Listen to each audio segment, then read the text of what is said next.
Welcome to NYC Now, your source for local news in and around New York City from WNYC.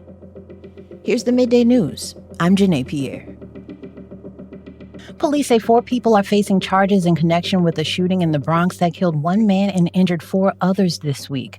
NYPD officials say 2 of the suspects got out of a car and started firing onto a sidewalk in Allerton around 7:30 Monday night, killing 24-year-old resident Jamari Henry. Police Commissioner Jessica Tisch says the NYPD is sending 1,000 extra officers to the Bronx after a recent spike in high-profile shootings. And my expectation is that those officers are going to quell some of the violence that we've seen over the past 2 weeks. The 4 people accused in Monday's shooting are charged with attempted murder, criminal possession of a weapon, and reckless endangerment. 2 of them are also charged with manslaughter. Their attorney information was not immediately available.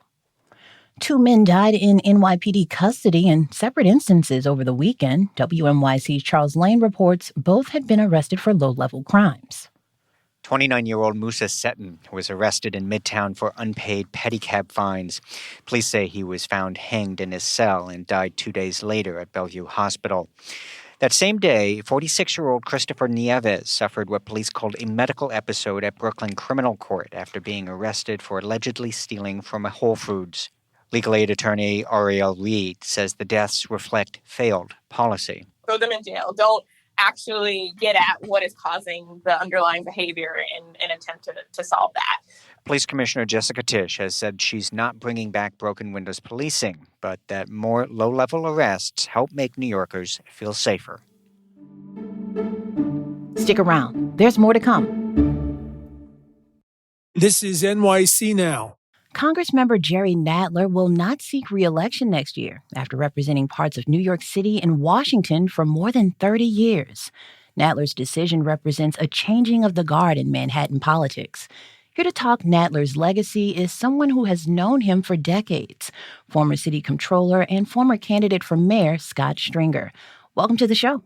It's good to be on with you. Happy to have you with us. So I know that you worked as Nadler's aide and campaign manager in his run for Congress back in 1992 before succeeding him in the Assembly.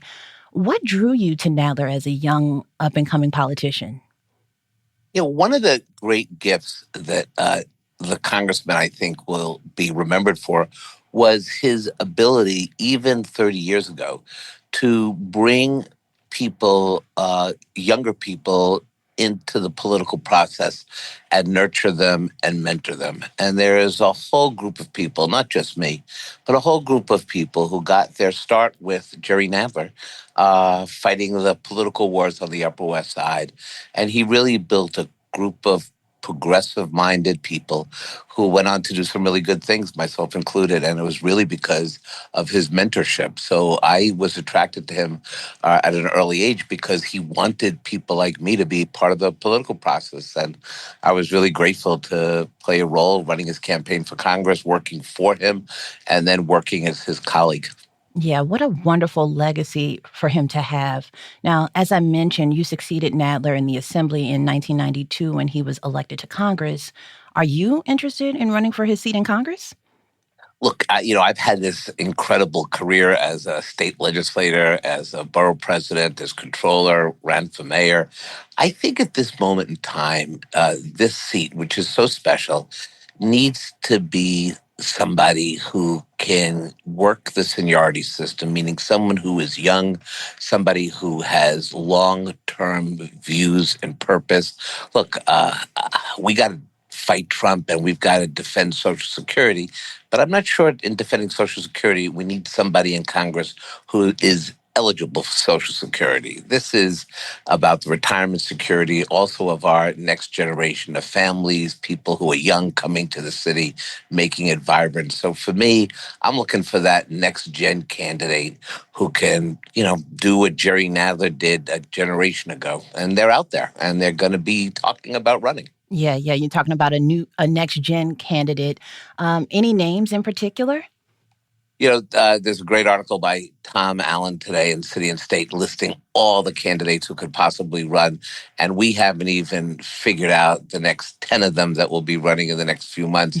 But look, I'm a fan of Michael Lasher, who in his time in the Assembly has already taken on Trump in redistricting. There's a lot of other candidates who are also very impressive, young and dynamic. And I think we should give them an opportunity to be heard. I'm not going to endorse anybody until they actually say they're running, but I expect to be involved in this race. Yeah, but it's safe to say that you foresee a crowded race, right? Hey, this is Manhattan. If it ain't crowded, we did something wrong over 30 years. Most definitely. So Nadler said that he reached his decision after seeing the controversy surrounding President Joe Biden's short-lived reelection campaign. You recently lost the Democratic primary to Assemblymember Zohran Mamdani, who's 33 years old. Do you agree politics is in need of a youth movement right now?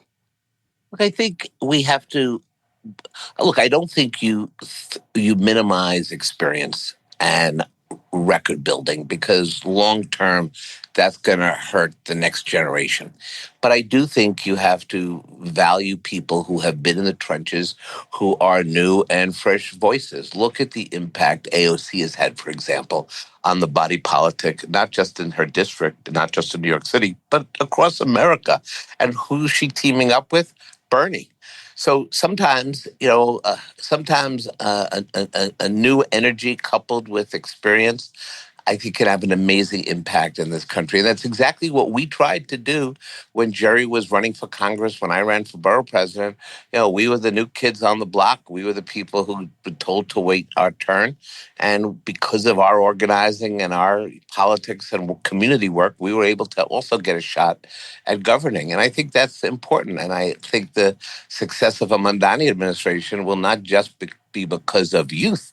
It'll be because he attracts himself and surrounds himself with a government of veterans who know how to achieve those goals if he's successful.